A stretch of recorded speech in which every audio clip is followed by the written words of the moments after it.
A Aranha, conto de Heinz Evers. Quando Ricardo Bracquemond, estudante de medicina, se deliberou a ocupar o quarto número 7 do pequeno Hotel Stephens, na rua Alfred Stephens 6, já se haviam verificado nele 3 suicídios. Em 3 sextas-feiras seguidas, 3 homens haviam se enforcado no caixilho da janela. O primeiro era um caixeiro viajante suíço. Seu cadáver foi encontrado somente na noite de sábado e o médico estabeleceu que a morte devia ter ocorrido na véspera, entre 5 e 6 horas da tarde. O cadáver pendia de um forte gancho que fora cravado nos caixilhos da janela para dependurar roupa.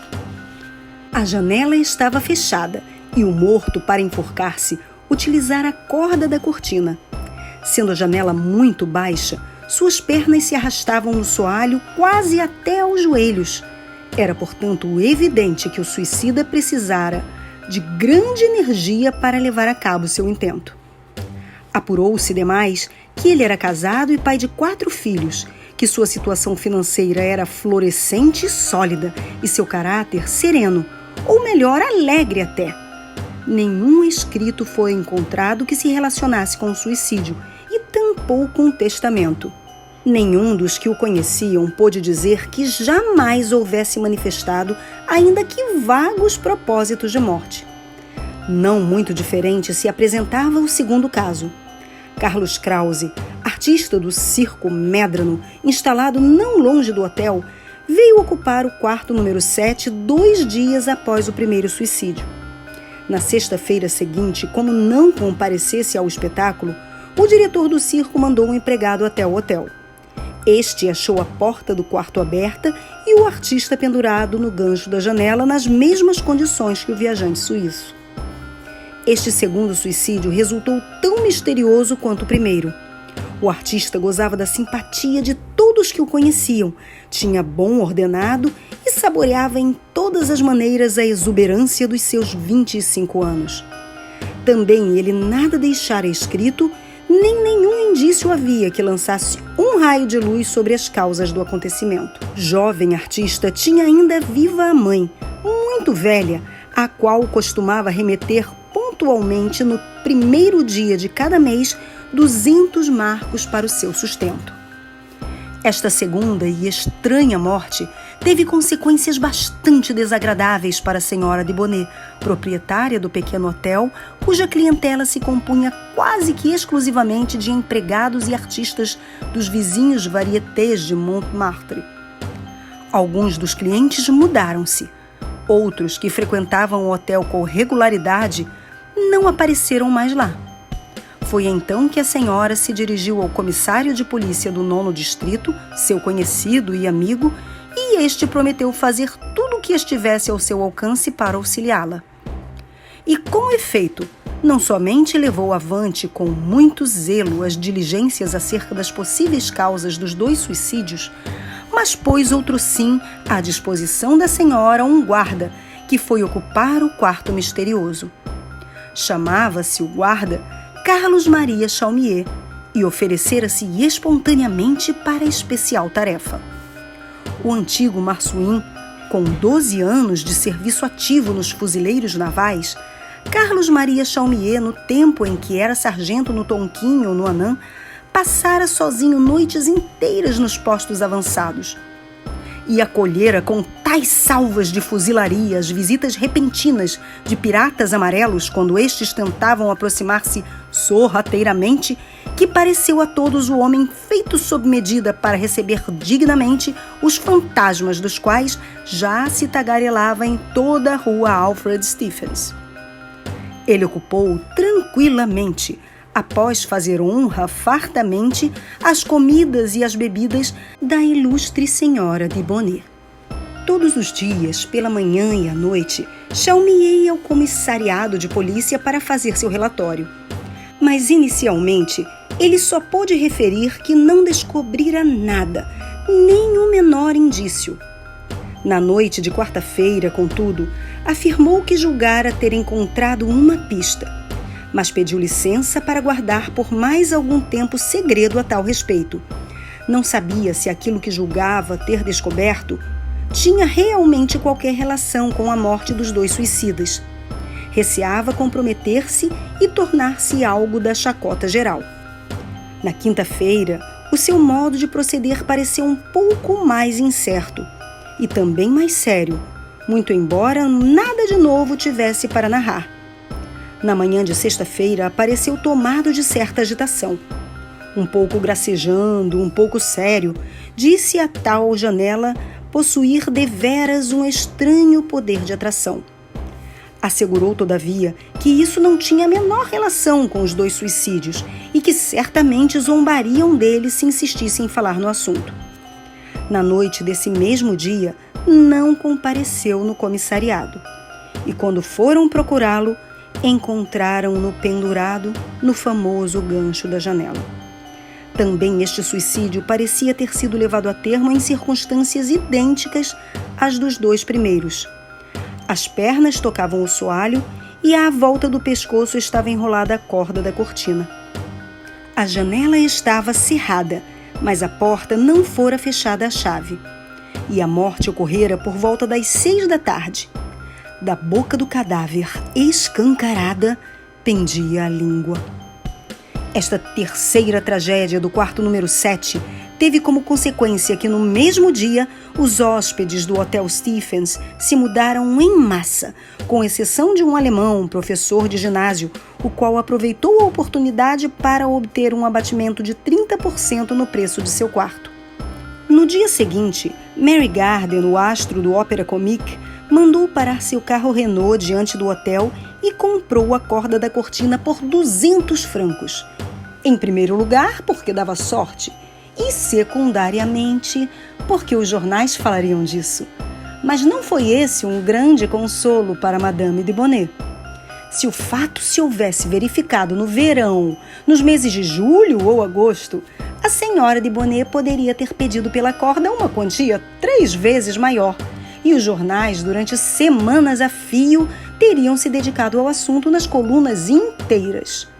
Naquele momento, porém, com a temporada mundana Batin-Son-Plain e as eleições à vista, o Marrocos, a Pérsia, o craque bancário de Nova York e não menos de 3 escândalos políticos, a custo ter-se-ia encontrado o espaço necessário para uma rápida notícia. Não foi grande, conseguintemente, o rumor suscitado em torno do caso da Rue Alfred Stephens, limitando-se as crônicas, em sua maioria, aos simples relatos dos informes fornecidos pela polícia, sem quaisquer comentários ou embelezamentos.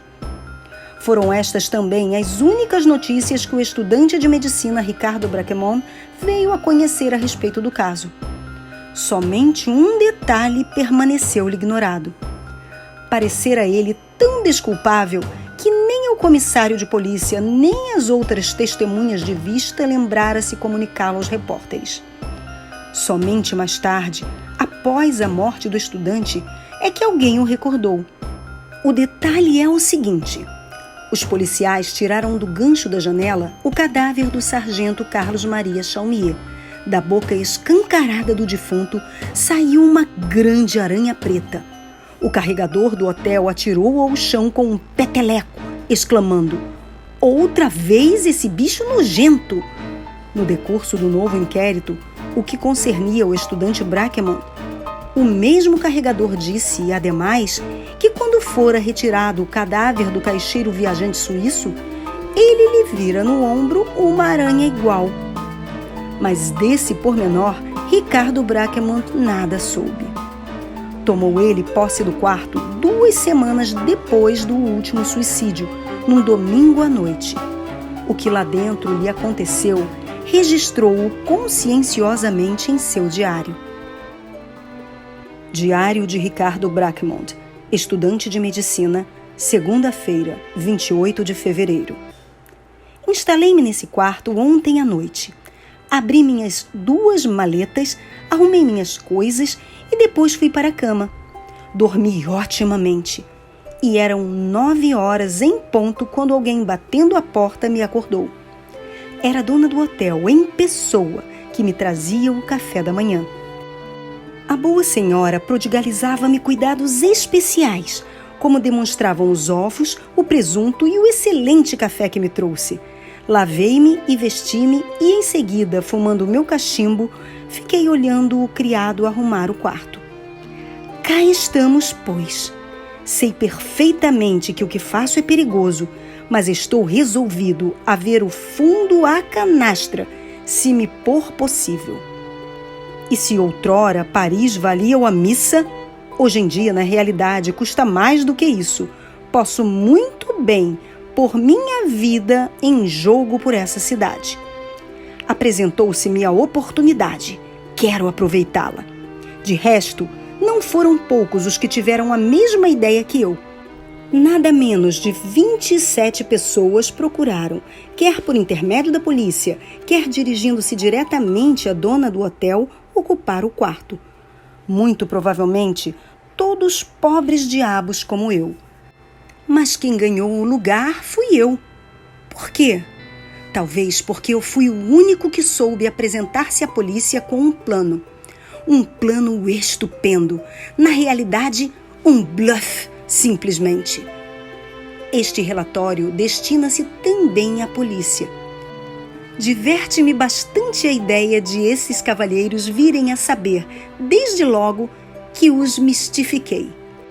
Se o comissário for pessoa de espírito, dirá que justamente por isso eu merecia ser escolhido.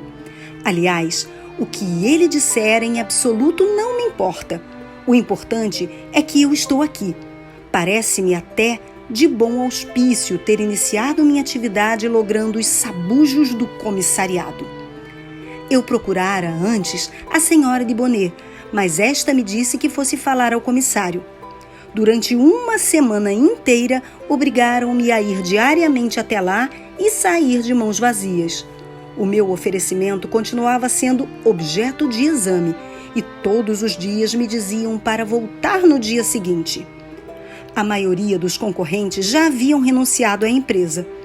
Talvez tivessem mais que fazer e não queriam desperdiçar seu tempo na borbolorenta sala do guarda de plantão. O comissário começava a gastar-se por causa da minha obstinação. E a fim de pôr-lhe paradeiro, certo dia declarou-me categoricamente ser inútil que eu insistisse.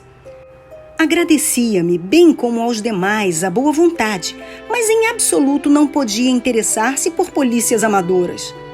Se eu não tinha nenhum plano para apresentar, foi quando lhe declarei que um plano eu tinha. Naturalmente não tinha coisa nenhuma, e ter-me-ia sido difícil contar-lhe o que quer que fosse. Mas acrescentei logo que lhe o confiaria sob uma condição. Sendo o plano excelente, mas muito perigoso, podendo levar ao mesmo resultado a que chegara o sargento Chalmier, era preciso que ele se comprometesse sob palavra de honra a executá-lo pessoalmente. Respondeu-me que me ficava muito obrigado, mas que não dispunha de tempo para dedicar-se a tais exercícios. Compreendi, contudo, que eu ganhara terreno, pois indagou se eu não lhe podia ao menos fornecer algumas indicações sobre o tal plano. Desfiei-lhe então uma série de disparates que não tinha a menor ideia um minuto antes, e realmente não chego a compreender como repentinamente todas essas sandices me ocorreram. Disse-lhe que entre todas as horas da semana há uma que possui uma virtude especial, um poder misterioso. É a hora em que Cristo desapareceu do túmulo para descer ao inferno, ou seja, a 6h da tarde do último dia da semana judaica. Ele de certo se lembrava de que justamente nessa hora, entre 5 e 6 da tarde da sexta-feira, se haviam verificado os 3 suicídios. Mas eu não podia dizer-lhe, mas aconselhava-lhe a leitura do Apocalipse de São João. Durante o meu discurso, o comissário foi gradualmente assumindo a fisionomia de alguém que tivesse realmente compreendido algo de todas aquelas balelas. Mandou-me embora, marcando-me contudo encontro para a mesma noite. Voltei lá pontualmente à hora aprazada e sobre a escrivaninha do funcionário vi o Novo Testamento. Eu também, entretanto, procedera às mesmas pesquisas. Lera o Apocalipse de cabo a rabo, sem lhe entender patavina. Mas vê-se que o comissário era mais inteligente do que eu, pois me declarou logo, amavelmente, que, muito embora eu me tivesse expressado em modo assaz vago, ele julgava ter compreendido qual fosse o curso do meu raciocínio. Estava, portanto, disposto a aceitar minha colaboração e auxiliar-me com todos os meios de que dispunha. Cumpre-me reconhecer que manteve a palavra. Antes de mais nada, disse à dona do hotel que durante o tempo de minha estada aqui dentro, tudo me seria fornecido gratuitamente. Além disso, deu-me um revólver e um apito de guarda noturno. Os polícias em serviço têm ordem de passar a miúdo pela rua Stephens e subir ao meu quarto ao menor sinal que eu lhes faça. Por fim, mandou colocarem sobre a mesinha do quarto um aparelho telefônico por meio do qual me acho em comunicação direta com o comissariado. E sendo que este se encontra somente 4 minutos longe daqui, posso receber auxílio dentro de um tempo muito curto. Portanto, com todas essas medidas de precaução tão sabiamente tomadas, eu já não sei de que deveria ter medo. Terça-feira, 1º de março.